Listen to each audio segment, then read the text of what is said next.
So one of the things we know about the modern playbook for modern audiences is things aren't going right, you definitely blame the customers. And well, with the game Concord, uh, they're blaming customers. Let's talk about it on That Game Place. Hi, folks. It's me, CC, here with the Loki one himself, the man, the trickster, the man with mischief in the morning. It's Loki. How you doing, Loki? Doing pretty good, better than Concord. Don't you have to have customers to blame customers? Well, let's take a look. Let's take a look at that real quick because apparently the former Concord developer maligns the critics as talentless freaks. Talentless freaks, Loki. Your customers are talentless freaks.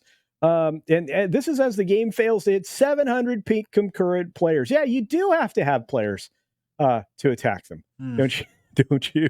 So the 700 people playing your game, you're like, ah. We don't know how many playing on PlayStation Network. There could be more, but right now on Steam, it's under 700. So whoa. Anyway, so former Concord developer who now claims to work for PUBG Studios, oh boy, maligned gamers who are opposed to Concord and its woke DEI agenda. I don't even know if it's opposed. They just don't have any players. They just don't want to play it. Yeah, exactly. So yeah, ex-user Anim Xander posted on X to celebrate Concord's release. It's Concord release day. So insanely proud of the team and what they and we have accomplished. A labor of love like nothing else. Been playing it so much since early access started a few days ago, and I'm excited for it to be available to everyone. He added, and I'm so honored to have had this be my first AAA game.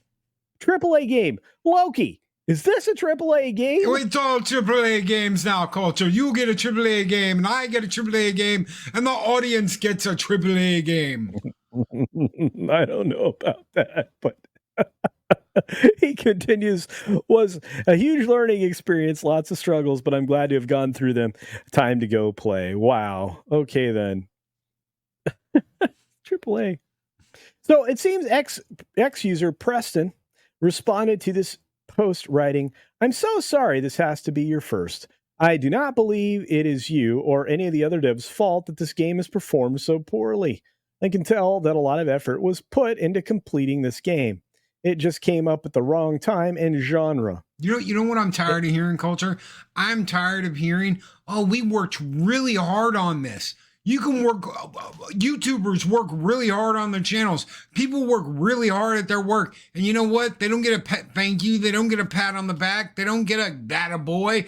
They continually have to put up hard work and get better at their craft. Just because you put hard work into something doesn't mean that it's going to be great and it's going to sell. Get over that and get over yourselves. You made a horrible game. I don't care how many hours you put into it. People aren't playing it and they don't want it. Boo-hoo. Well, okay, boo-hoo, I understand. And you're right. I mean, people do put a lot of effort into everything that they do. So, you know, it just is what it is. But in a now deleted post, this Anim Xander responded, I don't really care. It was a huge labor from a lot of insanely talented people making an awesome game. Why would I care about a bunch of talentless freaks hating on it? I'm sure having fun playing it. I'm sure having fun playing it, and I wouldn't trade it for anything. And here it is. This is all in lovely writing, but I imagine deleting this is fantastic. Despite claiming that he does not care, Amin Xander hit a handful of responses and demanded the users pay him $8 if they want the posts unhidden. Oh boy, you can see the hidden replies below. All right, well, I wonder why. It's not really doing all that well. This is one from Super Douche Couch Gaming. That's funny. Jack Gamer 74 says nobody is playing, nobody is buying or playing it. 623. He says thank you for this dog bologna sausage game. Yes. No Yade says I'm sorry, but I'm not playing a game without disabled representation. Okay, and another one, yeah, I'm glad the 10 people who pre-ordered are having a blast, though it's probably not going past season 2. I don't know, it's getting past season 1. Loki, what do you think? I think this is the reason why this game is not doing well. You have people like this speaking for it. You have people like this running their mouths and saying, calling the gaming community all these names, and you're an ist and nobody Yahtzee if you don't play this game. No wonder they aren't playing it. Nobody wants to be talked to like this, especially if you're a customer. You know what, Culture? If you had a store and I came in and you were like, Loki, I really don't like you. Get out of my store. Do you think I'm going to stand there and buy something from you? Are you going to blame me when your store fails because you told everybody to get out, that you didn't want their business? I don't think you would. I don't think you do it in the first place. I think you would encourage anybody to come in and buy your product. This is why these studios are failing. This is why the gamers don't want anything to do with it. This is why we're fed up from having to listen to crap like this. Yeah, well, there's more crap to come, because guess what? We've got more responses from somebody we already covered this week. This Wise Newski guy, which is not bueno. You guys are going to love to see that video up there. If you want to right click on it and watch it later, you probably should. But apparently, Xanamander's reaction was not surprising, given the game's lead character designer, John Wisniewski, claimed that the justice system in the United States of America was a certain kind of color of supremacy back in 2020, talking about the Proud Boys, which I don't know how any of this was pertinent to games, but brutality by law enforcement and the justice system. Basically made an entire thread on this, and this is all this other stuff that I just don't want to read. You know what? It's not perfect for this coverage, but it's funny that these are the people tied to this. And if you don't think it's political, if you don't think it's oriented around things, look at the gamer tags. Anyway, furthermore, Firewalk Studios itself made it abundantly clear that they support the identitarianism, and the game features ugly DEI-inspired character designs and pushes a lot of ideology that people have trouble with through the use of pronouns and other things.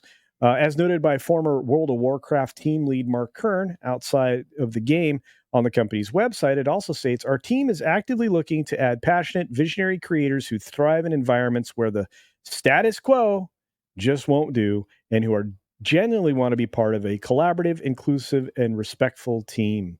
That's a weird way to say that, isn't it? Loki, do you think that that aiming this very intensely at one particular group of people with certain identities, it was going to be an effective strategy?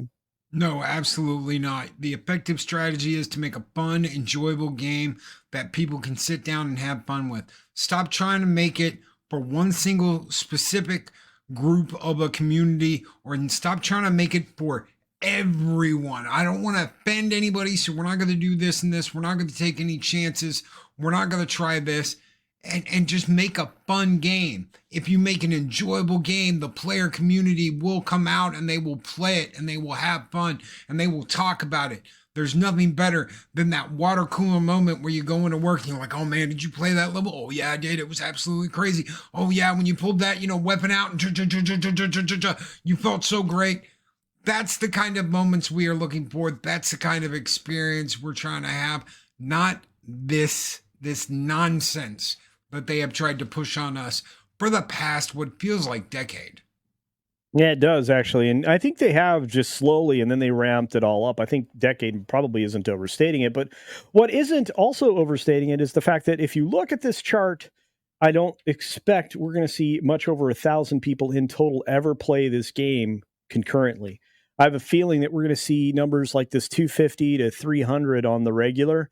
And I don't think this game is going to accelerate into, normal gameplay for anybody, which is bad news for them. As we reported previously, if you look right up there, this has been covered in this particular thing. If you look at the game's opening beta in July, it hit peak concurrent of 2388. So as John has pointed out here, that's a 70% decline in peak concurrent players because it can't even reach 700. That's insane. You can't say your game's a AAA game when you have those kind of numbers. Yeah, I mean, it's even even worse when the early access beta hit and it had up to 1,124 players. It still can't do that. It's dropped to 37.9%. So of the two groups of people that played this game, for free, basically, nobody wants it. They have a 30% player base now of what they had when it was free. So there really aren't that many people that bought it. And I don't think many more will. Loki, let me ask you one final question. What do you think the ultimate player base for this game will be? How many thousands of people do you think will give this a try? I don't think I don't think it'll hit over 5,000. I really don't. We don't know what the PlayStation numbers are yet, but we know what the PC numbers are. And I don't think we're ever going to see over 2,500 players on PC. I really don't. Not playing at the same time. I don't think it'll ever be better, anything close to what was in the beta, the open beta, because people just aren't buying this game. It's already on sale on multiple outlets. I don't know if it's on sale or not on PS5, because honestly, I'm not watching anything on the PS5 right now. But I can't imagine that many PlayStation players are just rushing out to buy Concord. Yeah, I think you would actually probably have to take a look at the reviews on PlayStation Network and see what it was scoring as. I just don't think it is scoring well. And I would say they sell, in its entire existence, they probably sell less than 10,000 copies. And they may have to take this free to play, which means they'll have to figure out a different monetization scheme that will actually render them some profit. But even for free, I just don't see a huge player base for this. But you know what? We got to ask the audience, what do you think? Do you think this is going to sell ever 10,000 copies? Do you think it's ever going to have more than 1,000 to 2,000 people in total playing it at any one time? And do you think that this game isn't going to last very long and might actually chase other games that have recently failed, which there have been quite a few? Or do you think it could possibly do as badly as Dustborn, which I don't think anything's going to do as bad as Dustborn, but that's an entirely other video. So hopefully you check that one out as well. Just let us know what your thoughts are down in the comments section below. Double check that you're still subscribed. And if you're not, hit the red button. It's free. Subscribe to the channel. Turn on notifications. Don't miss anything like the Wednesday live streams. And you know what? Leave a comment, leave a thumbs up. Do all the things. Please do the things. And as always, get your game on.